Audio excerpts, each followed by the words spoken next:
ನಮಸ್ಕಾರ ಸ್ನೇಹಿತರೆ, ಗಣಿ ಎಜು ಎಕ್ಸ್ಪ್ಲೋರ್ ಯೂಟ್ಯೂಬ್ ಚಾನಲ್ಗೆ ಸ್ವಾಗತ ಸುಸ್ವಾಗತ. ಓಕೆ ಸ್ನೇಹಿತರೆ, ನೀವು ಇಲ್ಲೇನು ನೋಡ್ತಿದ್ದೀರಾ, ಈ ಒಂದು ತಮ್ಮನೇಲಿ ನೋಡಿ ಬಂದಿದ್ದೀರಾ ಅಬೌಟ್ SSP ಆ್ಯಂಡ್ NSP ಅಂತಂದು. ಓಕೆ, SSP ಆ್ಯಂಡ್ NSP ಬಗ್ಗೆ ಸ್ವಲ್ಪ ಮಾತಾಡೋದಂತಂದರೆ ಎರಡು ಕ್ವಶನ್. ಓಕೆ, ನನಗೆ ಪದೇ ಪದೇ ಕ್ವಶನ್ ಕೇಳ್ತಿದ್ರು, ಬರ್ದರ್ SSP ಆ್ಯಂಡ್ NSP ಎರಡೂ ಕೂಡ ಅಂದರೆ ಅಪ್ಲಿಕೇಶನ್ ಹಾಕ್ಬೋದಾ. ಓಕೆ, ಇನ್ ಕೇಸ್ ಅಪ್ಲಿಕೇಶನ್ ಹಾಕಿತ್ತಂದರೆ ಎರಡೂ ಕೂಡ ಅಮೌಂಟ್ ಬರುತ್ತೆ ಅಂತಂದು. ಓಕೆ, ಈ ಒಂದು ಕ್ವಶನ್ ಸರ್ವೇ ಸಾಮಾನ್ಯವಾಗಿ ಭಾಳಷ್ಟು ನಾನು ನೋಡ್ತಾ ಇರ್ತೀನಿ. ಓಕೆ, ಅದ್ರ ಬಗ್ಗೆ ಈ ಒಂದು ವಿಡಿಯೋದಲ್ಲಿ ಕ್ಲಾರಿಟಿ ಕೊಡೋಕೆ ಬರ್ತಿದ್ದೀನಿ. ಯಾರಾದರೂ ನಮ್ಮ ಚಾನಲ್ಗೆ ಫಸ್ಟ್ ಟೈಮ್ ವಿಸಿಟ್ ಕೊಡ್ತಂದರೆ ಒಂದು ಸಬ್ಸ್ಕ್ರೈಬ್ ಆಗಿ ಆ್ಯಂಡ್ ವಾಟ್ಸಪ್ ಚಾನಲ್ ಕೂಡ ಜಾಯ್ನ್ ಆಗಿ. ಓಕೆ ಸ್ನೇಹಿತರೆ, ನೋಡಿರಿ, SSP ಆ್ಯಂಡ್ NSP ಎರಡೂ ಕೂಡ ಡಿಫ್ರೆಂಟ್. ಓಕೆ, SSP ಅಂತಂದರೆ ಸ್ಟೇಟ್ ಸ್ಕಾಲರ್ಶಿಪ್ ಪೋರ್ಟಲ್ ಅಂತ ಹೇಳ್ತೀವಿ. ಅಂದರೆ ನಮ್ಮದು SSP ಅಂದರೆ ಕರ್ನಾಟಕ ಮಾತ್ರ. ಅಂದರೆ NSP ಅಂತಂದರೆ ನ್ಯಾಷನಲ್, ಅಂತಂದರೆ ಇದು ಸೆಂಟ್ರಲ್ ಗೌರ್ಮೆಂಟ್ಗೆ ಸಂಬಂಧಪಟ್ಟಾಗೆ ಇದು ಓನ್ಲಿ ಫಾರ್ ಮೈನಾರಿಟಿ ಸ್ಟೂಡೆಂಟ್ಸ್ಗೆ ಬರುವಂಥದ್ದು. ಅಂದರೆ NSP ಅಂತಂದರೆ ಮೈನಾರಿಟಿ ಸ್ಟೂಡೆಂಟ್ಸ್ಗೆ ಬರ್ತದೆ. ಓಕೆ, ನಿಮ್ಗೆ ಗೊತ್ತಿರಬೇಕು, ಯಾರೆಲ್ಲ ಮುಸ್ಲಿಮ್ ಮತ್ತು ಕ್ರಿಸ್ಟು ಮತ್ತು ಜೈನ್ಸ್ ಇವೆಲ್ಲ ಬೇರೆ ಬೇರೆ ಏನಾರ ಇರ್ತಾರೆ ನೋಡ್ರಿ ಮೈನಾರಿಟಿ ಸ್ಟೂಡೆಂಟು. ಅದರಲ್ಲಿ ಮೋಸ್ಟ್ ಆಫ್ ದಮ್ ಸ್ಟೂಡೆಂಟಿಗೆ ಯಾರಪ್ಪ ಅಂತಂದರೆ ನಿಮಗೆ NSP ID ಯಾರು ಇರ್ತಿರ್ತದೆ ಮುಸ್ಲಿಮ್ದಲ್ಲಿ ನೋಡಿರ್ತಾರೆ. ಓಕೆ, ಅವ್ರಿಗೆ ಈ ಒಂದು NSP ಸ್ಕಾಲರ್ಶಿಪ್ ಸರ್ವೇ ಸಾಮಾನ್ಯವಾಗಿ ಅವ್ರಿಗೆ ಬಂದಿರೋದು ನೋಡಿರ್ತಾರೆ. ಬಟ್ ಕಳೆದ ಕೆಲವೊಂದಿಷ್ಟು ವರ್ಷಗಳಿಂದ ಅವ್ರಿಗೂ ಕೂಡ ಬರ್ತಿಲ್ಲ, ಈವನ್ SSP ಕೂಡ ಬರ್ತಿಲ್ಲ. ಅಂದರೆ ಎರಡೂ ಕೂಡ ತೊಗೊಳ್ತಾ ಇಲ್ಲ. ಓಕೆ, ಏನೋ ಬರುತ್ತೆ, ಈ ವರ್ಷ ಬರೋ ಸಾಧ್ಯತೆ ಅನ್ನೋಕ್ಕಿಂತ ಬಂದೇ ಬರುತ್ತೆ. ಬಟ್ ನೋಡಿ, SSP ಅಪ್ಲಿಕೇಶನ್ ಥ್ರೂ ಹಾಕ್ರಿ, ಅದು ನಿಮಗೆ ಮೇನು. ಓಕೆ, NSP ಅದು ಒನ್ ಟೈಮ್ ಬಂದುಬಿಡುತ್ತೆ, ಒಂದೊಂದು ಟೈಮ್ ಬರೋಲ್ಲ. ನೋಡಿ, ನೀವು SSP ಏನಕ್ಕೆ ಈ ವಿಡಿಯೋ ಮಾಡ್ತಿದ್ದೀನಿ ಅಂತಂದರೆ, ನೋಡಿ, ನಿಮ್ಗೆ SSP NSP ಎರಡೂ ಕೂಡ ಅಪ್ಲಿಕೇಶನ್ ಹಾಕೋಕ್ಕೆ ಬರುತ್ತಾ.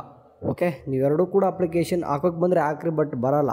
ಓಕೆ, ಎರಡೂ ಕೂಡ ಅಪ್ಲಿಕೇಶನ್ ಹಾಕೋಕ್ಕೆ ಬಂದರೆ ಹಾಕ್ರಿ, ಓಕೆ, ವೆರಿ ಬೇಡ. ಬಟ್ ಹಾಕೋಕ್ಕೆ ಬರೋಲ್ಲ ಅದು. ಒಂದು ಕೇಸ್ ಬಂದರೂ ಕೂಡ, ಓಕೆ, ಬಂದರೂ ಕೂಡ ಇಲ್ಲಿ ನಿಮ್ಗೆ ಏನು ಕೇಳತ್ತಪ್ಪ ಅಂತಂದರೆ, ನೀವು ಅಪ್ಲಿಕೇಶನ್ ಹಾಕುವಾಗ ಇಲ್ಲಿ ನಿಮಗೆ ತೋರಿಸ್ತೀನಿ, ನಿಮಗೆ ಸ್ವಲ್ಪ ತೋರಿಸ್ತೀನಿ. ನಿಮಗೆ ಇಲ್ಲಿ ಕಾಣಿಸ್ತಿದೆ ನೋಡ್ರಿ, ಅಂದರೆ ಎಂಟರ್ ಯುವರ್ NSP ID ಅಂತಂದರೆ ನೀವೇನು NSP ಅಪ್ಲಿಕೇಶನ್ ಹಾಕಿದರೂ ಕೂಡ ಆ NSP ಹಾಕಿರೋದು ರಿಜಿಸ್ಟ್ರೇಷನ್ ಮಾಡಿ ಎಲ್ಲರೂ ಕೂಡ ಅಪ್ಲಿಕೇಶನ್ ಹಾಕಿರುತ್ತೆ ನೋಡ್ರಿ, ಆ ಒಂದು ಆ ಐಡಿನಲ್ಲಿ ಎಂಟರ್ ಮಾಡಿದರೆ ಆಟೋಮೆಟಿಕ್ಕಾಗಿ NSP ಮತ್ತು NSP ಫೆಚ್ಡ್ ಆಗ್ತವೆ. ಅಂದರೆ ಇಲ್ಲಿ ಏನು ಹೇಳಕ್ಕೆ ಹೋಗ್ತಿದ್ದೀನಿ ಅಂತಂದರೆ, ಇನ್ ಕೇಸ್ SSP ಸ್ಕಾಲರ್ಶಿಪ್ ಬಂದರೆ NSP ಬರೋಲ್ಲ, NSP ಬಂತಂದರೆ SSP ಬರೋಲ್ಲ ಅಂತಂದರೆ ಅವ್ರು ಮೆನ್ಷನ್ ಮಾಡಿ ನಿಮ್ಮ ಮೆಸೇಜ್ ಬಂದುಬಿಡುತ್ತೆ.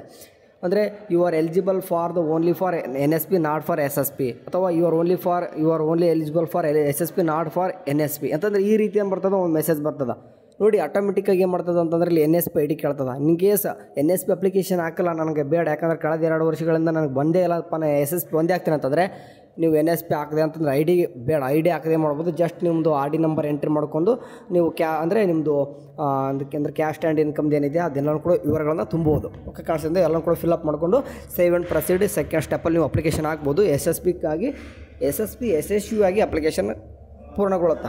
ಅಂದರೆ ಬಟ್ NSP ಅಪ್ಲಿಕೇಶನ್ ಹಾಕ್ತಿರೋ ನೋಡ್ರಿ, ಬಟ್ ಅವು NSP SSP ಎರಡೂ ಕೂಡ ಹಾಕಿದರೆ ನಿಮಗೆ ತೊಂದರೆ. ಯಾಕಂದರೆ ಎರಡೂ ಕೂಡ ಅಪ್ಲಿಕೇಶನ್ ಹಾಕಿದಾಗ ಎರಡೂ ಕೂಡ ಕಂಪ್ಯೂಷನ್ ಆಗಿ ಎರಡೂ ಕೂಡ ಬರದೇ ಹೋಗ್ಬೋದು. ಬೆಟರ್ ನೀವೆಲ್ಲ NSP ಹಾಕ್ತೀನಿ ಅಂತಂದ್ರೆ ಹಾಕ್ರಿ. ಯಾಕಂದ್ರೆ ನನಗೆ ಈಗಾಗಲೇ NSP ಬಂದಿದೆ, 1 ವರ್ಷ ಈ ವರ್ಷ ಹಾಕ್ತೀನಿ ಅಂತಂದರೆ ಹಾಕ್ರಿ. ಈಗಾಗಲೇ ಬಂದಿತ್ತು ಅಂತಂದರೆ ಹಾಕ್ರಿ, ಇಲ್ಲ 2 ವರ್ಷ ಆಯಿತು ಒಟ್ಟು ನನಗೆ NSP ಬಂದಿಲ್ಲ ಅಂತಂದರೆ ಅಟ್ಲೀಸ್ಟ್ SSP ಆದರೂ ಹಾಕ್ರಿ, SSP ಆದರೂ ಬಂದೇ ಬರ್ತದೆ. ಓಕೆ, ಇದು ನನ್ನ ಒಪಿನಿಯನ್ ಅಷ್ಟೇ, ಇದು ಹಾಕೋದು ಬಿಡೋದು ನಿಮ್ಮ ಇಷ್ಟ. ಯಾಕಂದ್ರೆ ನಾನು ನೋಡಿದ್ದೀನಿ, ಅದಕ್ಕೆ ಹೇಳ್ತಿದ್ದೀನಿ. ಎನಿವೇ, ಈ ವರ್ಷ ನಿಮಗೂ ಕೂಡ ಬಂದೇ ಬರ್ತದೆ. ಯಾಕಪ್ಪ ಅಂತಂದರೆ ಮೈನಾರಿಟಿ ಸ್ಟೂಡೆಂಟ್ಸ್ಗೆ ಭಾಳಷ್ಟು ಫಂಡ್ ರಿಲೀಸ್ ಆಗಿದೆ, ನಿಮ್ಗೆ ಗೊತ್ತೇ ಇದೆ. ಓಕೆ, ಹಂಗಾಗಿ ಬರ್ತದೆ. SSP ಅಂತೂ ಮಸ್ಟ್ ಹಾಕ್ರಿ ಅಂತ ನಾನು ಹೇಳ್ತೀನಪ್ಪ. ಓಕೆ, ಇಲ್ಲ ನಾನು NSP ಹಾಕ್ತೀನಿ, NSP ID ತೊಗೊಂಬಂದು ಇಲ್ಲಿ SSP ಜೊತೆ ಎರಡೂ ಹಾಕ್ತೀನಿ, ಎರಡೂ ನೋಡೋಣ ಅಂತಂದ್ರೆ ಒಂದು ಬರುತ್ತೆ. ಓಕೆ, ಅದು ಇರೋದೇ ರೂಲ್ಸ್ ಹಂಗೆ, ಅದಕ್ಕೆ ಕೇಳೋದವ್ರು NSP ID ಕೇಳೋದೇ ರೀಸನ್ ಬಂದುಬಿಟ್ಟು ಎರಡರಲ್ಲಿ ಒಂದು ಕೊಡೋಕ್ಕೆ. ಓಕೆ ಸರಿ, ಇದಿಷ್ಟು ಕ್ವಶನ್ನ ಡೌಟ್ ಕ್ಲಿಯರ್ ಆಯ್ತು ಅನ್ಕೊತೀನಿ. ಇದೇ ರೀತಿಯಾಗಿ ನಿಮ್ದು ಏನಾದರೂ ಡೌಟ್ಸ್ ಇತ್ತಪ್ಪ ಅಂದರೆ ಕಮೆಂಟಲ್ಲಿ ಹಾಕಿ ಅದಕ್ಕೆ ಆನ್ಸರ್ ಮಾಡೋದು ಪ್ರಯತ್ನ ಮಾಡ್ತೀನಿ. Okay, thank you for watching, have a nice day, bye.